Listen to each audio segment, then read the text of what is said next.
안녕하십니까. JTBC 저녁 뉴스입니다.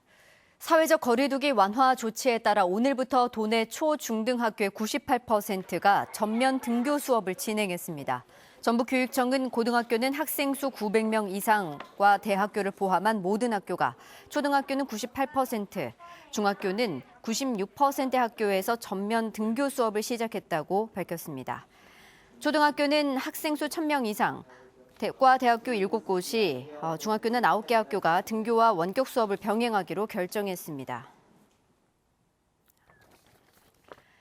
주민 11명이 코로나19에 감염된 정읍 양지마을에 대한 집단격리가 14일 만인 오늘 풀렸습니다. 정읍시는 오늘 오전 10시를 기해 32가구 75명이 살고 있는 양지마을에 대한 집단격리 조치를 해제했습니다. 다만 주민 2명은 내일과 모레까지 자가격리가 이어집니다. 온주현 김제시의회 의장이 의원 간의 불륜설과 의장 선출 갈등에 따른 의회 파행 운영 등의 책임을 지고 의원직을 자진 사퇴하겠다고 밝혔습니다. 온 의장은 일련의 문제에 대한 책임은 의회 수장인 자신에게 물어달라고 덧붙였습니다. 김제 지역 시민사회단체들은 지난 8월부터 온 의장을 주민 소환하는 서명을 진행해 왔습니다. 검찰이 21대 총선과 관련해 선거법 위반 혐의로 모두 114명을 수사해 현역 의원 4명 등 모두 50명을 기소한 것으로 나타났습니다. 기소된 현역 의원 4명은 이상직, 이원택, 윤준병, 이용호 의원이고 나머지 기소된 46명 가운데 2명은 구속 상태로 재판에 넘겨졌습니다. 검찰이 114명을 수사한 경위를 보면 상대 후보자 등의 고발이 58명으로 가장 많았고 선관위 고발 27명, 경찰과 검찰이 인지수사한 경우는 각각 21명과 8명입니다. 국회 환경노동위원회 국정감사에서 지난 여름 물난리와 관련해 수자원공사에 대한 질타가 이어졌습니다. 더불어민주당 이수진 의원은 수자원공사가 강우량을 잘못 예측해 사전 방류의 골든타임을 놓쳤다고 지적했고, 국민의힘 김웅 의원은 제방이 오래돼 물을 함부로 내보내지 말라는 게 관리 수칙에도 나와 있다고 추궁했습니다. 박재현 수공사장은 이번 사태에 깊은 책임감을 느낀다며 조사 결과에 책임을 지고 다시는 이런 일이 발생하지 않도록 기후 변화 정책 수립에도 최선을 다하겠다고 답변했습니다.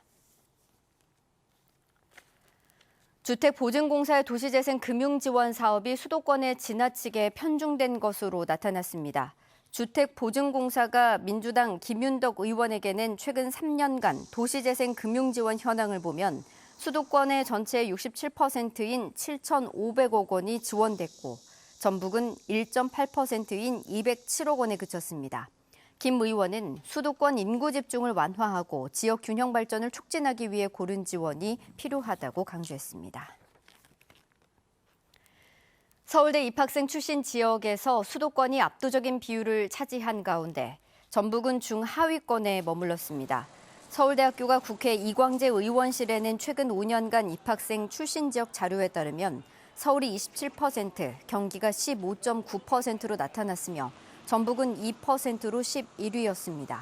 또 올해 인구 1000명당 서울대 입학생은 서울이 14명, 세종이 11.3명, 대전이 8.3명, 그리고 전북은 4명으로 13위였습니다. 이광재 의원은 지역 간 교육 불균형이 심각하다며 교육과 함께 정주 여건이 갖춰진 중소도시를 육성해야 한다고 강조했습니다.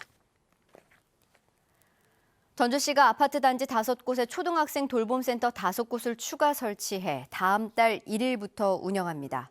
민간단체가 맡아 운영하는 돌봄센터는 프로그램 운영과 간식 등을 제공하며 하교한 초등학생을 돌봐줍니다. 지난해 처음으로 2곳이 생겼고 전주시는 내후년까지 초등학생 돌봄센터를 23곳으로 늘릴 계획입니다. 오늘 새벽 3시 40분쯤 군산시 밀용동의 유충자리 상가 건물 3층에서 불이 나 3시간 만에 꺼졌습니다. 이 불로 내부 280여 제곱미터가 타 소방서 추산 2천만 원의 재산 피해가 났고 건물 4층과 5층의 고시원에 거주하던 34명이 긴급 대피했습니다. 경찰과 소방당국은 목격자 등을 상대로 정확한 화재 원인을 조사하고 있습니다. 내일도 대체로 맑은 가운데 일교차는 큰 폭으로 벌어지겠습니다. 내일 아침 장수는 2도, 진안 3도, 전주도 7도까지 기온이 떨어지면서 쌀쌀한 출근길이 예상됩니다. 낮에는 기온이 20도 이상 껑충 뛰겠습니다. 한낮 기온은 21도에서 23도로 오늘과 비슷하겠습니다. 모레부터는 기온이 조금 오르겠지만 일교차 큰 날씨는 계속 이어지겠습니다.